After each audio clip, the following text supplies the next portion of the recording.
नमस्कार, मैं ज्योति श्रीवास्तव। आप देख रहे हैं सी न्यूज़ भारत। वक्त हो चुका है बुलेटिन का। बुलेटिन में दिखाएंगे कैसे बुलंदशहर में शिकारपुर अधिशासी अधिकारी ने किया पॉलिथीन छोड़ने का लोगों से अनुरोध। साथ ही बताएंगे कैसे देवरिया में एक चालन के पत्रकार के ऊपर हुआ जानलेवा हमला और कैसे प्रयागराज में तेज रफ्तार बाइक अनियंत्रित से खंबे से टकराई, एक युवक की हुई मौत। इन तमाम खबरों पर होगी विस्तार से चर्चा। मिशन शक्ति नारी सम्मान के तहत नवरात्रि के पर्व पर शिकारपुर नगर पालिका परिषद में कार्यरत अधिशासी अधिकारी नीतू ने पॉलिथीन छोड़ने का लोगों से अनुरोध किया। कहा, पॉलिथीन की जगह कपड़े के थैली का प्रयोग करें। साथ ही मिशन शक्ति के तहत महिलाओं एवं छात्रों को जागरूक करते हुए कहा कि किसी भी प्रकार की परेशानी होने पर तुरंत हेल्पलाइन नंबर मिलाकर शिकायत करें, जिससे कि महिलाओं का सम्मान रह सके सुरक्षित। जी, सबसे पहले तो शारदीय नवरात्रि की सभी को शुभकामनाएं। इसके साथ ही ये जो जितने भी धार्मिक और सांस्कृतिक आयोजन हमारे शहर में हो रहे हैं, वो सभी को एकता के और अखंडता के सूत्र में बांधते हैं और सबको अपने समाज के प्रति और राष्ट्र के प्रति कर्तव्य के प्रति जागरूक करते हैं। इसके साथ ही मन में एक उत्साह और उमंग भी बढ़ते हैं।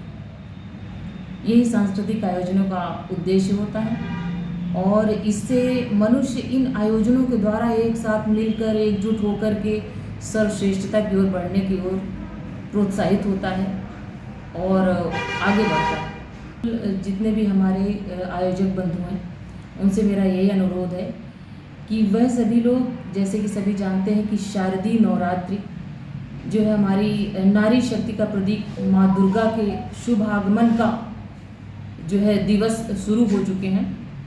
इसी संदर्भ में सारे आयोजक विभिन्न सांस्कृतिक कार्यक्रमों का आयोजन भी कर रहे हैं। मेरा उनसे यही अनुरोध है कि सभी इसमें नारी शक्ति को संबल करने वाले जो हो सकते हैं संसाधन, उनका प्रयोग करें अपने आयोजनों में। नारी सुरक्षा संबंधित जो नंबर इत्यादि हैं, सिक्योरिटी नंबर जैसे कि 108, 112, 1090 इत्यादि, चाइल्ड लाइन सुरक्षा वाले जो नंबर हैं, उनको भी अपने यहाँ होर्डिंग या बैनर लगा करके उनकी जानकारी सभी लोगों को दें। महिला सुरक्षा के प्रति जागरूक करें, महिला शिक्षा के प्रति जागरूक करें। बुलंदशहर से सी न्यूज़ संवाददाता मनोज गिरी की रिपोर्ट। खबर देवरिया से है, जहां एक पत्रकार के ऊपर जानलेवा हमला हुआ है।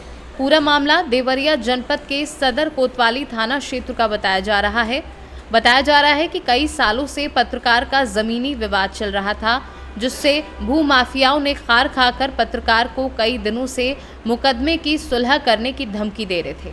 समझौता नहीं करने पर पत्रकार को 4 पहिया वाहन से ठोकर मारकर डंडे और रॉड से जानलेवा हमला किया गया है।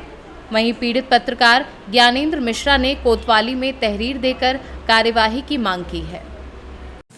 ये क्या मामला हुआ है आपके साथ? क्या मामला हुआ कि आज आपको कोतवाली आना पड़ा है? बहुत ही मुझे दुख के साथ करना पड़ रहा है कि मैं प्रतिदिन के भांति न्यूज कवरेज करने के लिए निकलता हूँ।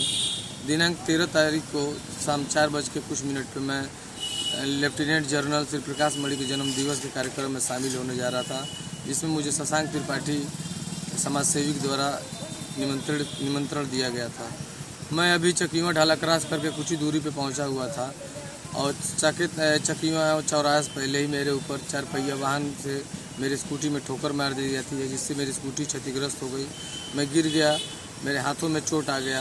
उसके बाद से 4 पहिया से निकल के 3-4 लोग हाकी राड डंडे से मेरे ऊपर हमलावर हो गए, जिससे मैं बुरी तरीके से जख्मी हो गया। मैं अचित अवस्था में हो गया। किसी तरीके से मैं वहाँ से जान बचाकर भागकर महर्षि देवराव मेडिकल कॉलेज में अपना उपचार कराया, जहाँ पर डॉक्टरों के द्वारा मुझे 6 से 7 टाँके लगाए गए हैं। देवरिया से सी न्यूज़ संवाददाता ज्ञानेंद्र नाथ मिश्रा की रिपोर्ट। राजस्थान मदरसा बोर्ड में सह संयोजक जिला झालावाड़ बनाए जाने पर आसिफ शेरवानी का महाबली चैरिटेबल ट्रस्ट की ओर से प्रतिभा सम्मान समारोह में माला पहनाकर इस्तकबाल कर सम्मानित किया गया एवं पूर्व पार्षद राजस्थान मदरसा बोर्ड के सदस्य वकार मेव, तनवीर मेव और पतले वीर साहब दरगाह कमेटी के सदर पप्पी भाई द्वारा भी माला पहनाकर मुंह मीठा कर इस्तकबाल किया गया। झालावाड़ से सीनू संवाददाता हामिद अली की रिपोर्ट। महोबा में बीए की छात्रा से छेड़खानी का विरोध करने पर दबंगों ने पीड़िता के परिजनों पर फायरिंग कर दी। इस फायरिंग में पीड़िता की दादी, चाचा, चाची सहित 10 लोग घायल हुए हैं। इनमें 7 घायलों को गंभीर अवस्था में जिला अस्पताल लाया गया है। घायलों में 5 महिलाएं भी हैं। सभी का इलाज इमरजेंसी वार्ड में किया जा रहा है। सूचना मिलते ही एसपी सहित स्थानीय पुलिस मौके पर पहुंच गई है। दरअसल आपको बता दें कि शाम के समय घर में घुसकर दबंग पिता पुत्र ने फायरिंग कर एक ही परिवार के 3 लोगों सहित 10 को घायल कर दिया। बताया जाता है कि वारदात पनवाड़ी थाना क्षेत्र अंतर्गत बेंदो गांव की है, जहां रहने वाले रविंद्र तिवारी की बीए में पढ़ने वाली पुत्री के साथ बीते रोज गांव में ही रहने वाला जितेंद्र तिवारी ने कॉलेज जाते समय रास्ता रोककर छेड़खानी कर दी। पीड़िता पर अक्सर दबंग रास्ते में छीटाकशी करते। पिछले 1 सप्ताह से दबंग की करतूतों से पीड़िता परेशान थी। यही नहीं, दबंग बात ना मानने पर उसे और परिवार को जान से मारने की धमकी भी दे रहे थे। पीड़िता ने घर में अपने पिता और परिजनों को दबंग की हरकत बताई, जिस पर पीड़िता के दादा जगदीश ने आरोपी जितेंद्र के घर जाकर उसके पिता नरेंद्र तिवारी से उल्हाना देकर शिकायत की थी। पीड़ित परिवार बताता है कि उसे नहीं पता था कि शिकायत करने पर दबंग युवक वारदात को अंजाम देगा। आरोप है कि आज आरोपी युवक जितेंद्र अपनी बाइक से पीड़ित छात्रा के घर के चक्कर लगा रहा था।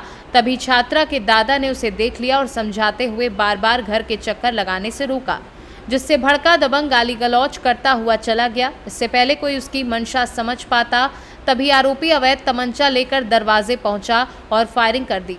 तब लोगों ने हिम्मत कर उसका तमंचा छीन लिया तो मौके पर आए दबंग युवक के पिता ने अपनी लाइसेंसी बंदूक से फायर कर दिए, जिसकी चपेट में आकर पीड़िता की दादी प्रभा तिवारी, चाचा विमलेंद्र तिवारी, चाची वंदना सहित गांव के मौजूद 7 अन्य लोग भी घायल हो गए। वारदात को अंजाम देकर आरोपी पिता पुत्र मौके से फरार हो गए हैं। बताया जाता है कि फायरिंग की सूचना जैसे ही स्थानीय पुलिस को मिली, सभी मौके पर पहुंचे और सभी घायलों को एम्बुलेंस से जिला अस्पताल पहुंचाया गया है। इस पूरे मामले को लेकर एसपी महोबा अपर्णा गुप्ता, साथ ही डॉक्टर यतीन्द्र पुरवार और पिता रविंद्र तिवारी का क्या कुछ कहना है, आइए आपको सुनवाते हैं।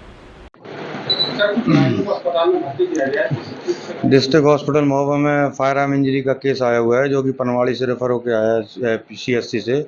और एग्जामिन करने पे देखा गया है कि एक पेशेंट की हालत काफ़ी ज़्यादा क्रिटिकल है। उसको काफ़ी ज़्यादा अंदर छर्रे भी हैं और इंटरनल ब्लीडिंग होने के कारण पेशेंट को मेडिकल कॉलेज झांसी के लिए रेफ़र किया जा रहा है। जिला चिकित्सालय महोबा में प्राइमरी ट्रीटमेंट कर दिया गया है। 2 पेशेंट की हालत ठीक है, उनकी डॉक्टरी करके उनको 4 नंबर वार्ड में शिफ्ट करा दिया गया और अभी 3 पेशेंट बाहर बैठे हुए हैं, उनका भी एग्जामिन किया जाए। घटना ये हो गई है सर कि हमारी बच्ची 2-3 दिन पहले कॉलेज आई थी पढ़ने के लिए, तो ये नरेंद्र तिवारी के लड़का है जो जितेंद्र तिवारी, उसको रास्ते में अपनी 4 व्हीलर लेकर के उसके साथ बदतमीजी करने लगा। तो उसने जाके, बच्ची ने हमको घर बताया, तो हमने अपने पापा को कहा कि इनके घर जाके इनके लड़के की शिकायत कर दो। तो हमारे पापा इनके घर गए, नरेंद्र तिवारी के घर, उनके यहाँ मना करने के लिए, तो मना किया। आज फिर से उनका लड़का कट्टा खोस करके बाजार में बाइक से घूमने लगा।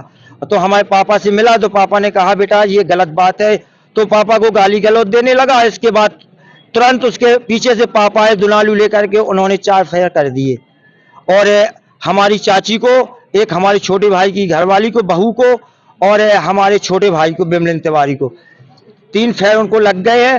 एक फायर हमारे जो दुकान पे 2-4 लोग बैठे थे उनको भी फायर लगे हैं। टोटल कितने लोग घायल हुए हैं और जो जिस बेटी को परेशान करता था वो आपकी कौन है? वो हमारी बच्ची है, उसका नाम शिखा तिवारी है। कितने लोग घायल हुए? 7 लोग अभी घायल हो गए हैं और 3 बच्चे हैं, छोटे छोटे नाबालग हैं, वो अभी रास्ते में आ रहे हैं। कौन लोग हैं ये बच्चे को परेशान कर रहे हैं? ये नरेंद्र तिवारी है और उनका लड़का जितेंद्र तिवारी है। तो इससे कब से परेशान कर रहे थे? ये 1 हफ्ते से। तो आपने शिकायत नहीं की कोई? हमने शिकायत नहीं की, हमने ये इनके घर पे शिकायत की थी, इनके पिताजी को बताया था। देखिए, आज शाम को ग्राम बेदो पनवाड़ी से गनशॉट की सूचना आई थी, जिसके अंदर ऐसा बताया गया था कि एक 12 बोर के लाइसेंसी बंदूक से फायर किया गया है, जिसमें कुछ लोग घायल हैं। तुरंत ही भारी पुलिस बल मौके पे पहुंचा। घायलों को CHC उपचार हेतु तुरंत ही ले जाया गया, जहां पे उनकी कंडीशन स्टेबल बताई गई, लेकिन फिर भी बेहतर उपचार हेतु उनको जिला अस्पताल महोबा रेफर किया गया है, जहां पे उनकी कंडीशन स्टेबल है, छर्रे लगे हैं और इसका उपचार, सभी लोग उपचाराधीन हैं, सभी आउट ऑफ डेंजर हैं। इसके अंदर जो मौके पे जाके सब उच्चाधिकारियों ने विजिट किया है और इसके अंदर सभी पहलुओं पे जांच की जा रही है कि ऐसा इंसिडेंट क्यों हुआ है। तहरीर प्राप्त होते ही समीचीन धाराओं में मुकदमा इसमें पंजीकृत किया जाए। 4 टीमों का इसमें गठन किया गया है और सभी लोगों को अरेस्टिंग करते हुए बहुत जल्दी इसको हम लोग जो है त्वरित कार्रवाई करते हुए निस्तारण करेंगे। मौके पे पुलिस बल को डिप्लॉय किया गया है, कोई कानून संबंधी समस्या वहां पर नहीं है। मैम, जिस तरीके से बताया जा रहा है कि छेड़छाड़ का विरोध करने पर ये गोलीकांड की घटना को अंजाम दिया गया, कहाँ तक बात है? देखिए, अभी सभी पहलुओं पे जांच की जा रही है कि इस तरह की वारदात क्यों हुई है। जैसे जांच करने के बाद जो तथ्य सामने आएंगे आपको अवगत कराया जाएगा। कितने लोग जख्मी हैं? इसके अंदर कुल अभी यहाँ पर जिला महोबा अस्पताल में 7 लोगों को रेफर किया गया है। प्रथम दृष्टया क्या मामला सामने आया है? प्रथम दृष्टया इनका कोई पुराना विवाद होना बताया गया है। वो कौन सा विवाद है, कितना पुराना है, सभी पॉइंट्स पर जांच की जा रही है। महोबा से सी न्यूज़ संवाददाता राहुल कश्यप की रिपोर्ट। प्रयागराज जिले के उत्तराव थाना क्षेत्र के महुआ कोठी बाजार में तेज रफ्तार बाइक खंबे में टकरा गई, जिस पर सवार एक युवक की मौत हो गई। वहीं पीछे बैठा दूसरा युवक गंभीर रूप से घायल हो गया। मृतक युवक के भाई की 2 दिन पहले शादी हुई थी, जिसमें वह नई बाइक पाया था। महुआ कोठी बाजार निवासी महफूज कुरैशी के बेटे वकील की 2 दिन पहले शादी हुई थी। शादी में दहेज में बाइक मिली थी। उस बाइक को लेकर वकील का छोटा भाई सफीक कुरैशी सुल्तानपुर से आए अपने दोस्त को लेकर बाजार में घूमने निकला था। अचानक उसकी तेज रफ्तार बाइक एक खंबे में टकरा गई, जिससे सफीक की मौके पर ही मौत हो गई।